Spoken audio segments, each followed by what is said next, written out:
জানো প্রিয়া, আমি সব সময় চেয়েছি তোমাকে আমার মতো করে গড়ে তুলতে। কখনো আলাদা করে দেখতে চাইনি। আমি চেয়েছি আমরা শুধু দুটি দেহে থাকব, কিন্তু আমাদের মন থাকবে একটাই। আমার কথাই তোমার কথা হবে, আমার চলার পথই তোমার পথ হবে। কিন্তু আমি ব্যর্থ হয়ে গেলাম।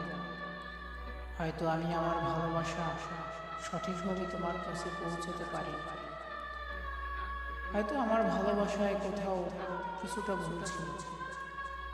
না হলে তোমাকে এত ভালোবাসার পরেও কেন আমি ব্যর্থ হব? তোমার প্রতি আমার কোনো অভিযোগ নেই, অভিযোগ তো আমার নিজের উপরে। তাই এত অভিযোগের পরেও আমি তোমাকে আর বিরক্ত করতে চাই না। আমি চাই তুমি সব সময় ভালো থাকো। তোমার ওই চাঁদের মুখ যেন কখনো অন্ধকার না হয়। ভালো থেকো, পারলে আমাকে ক্ষমা করে দিও।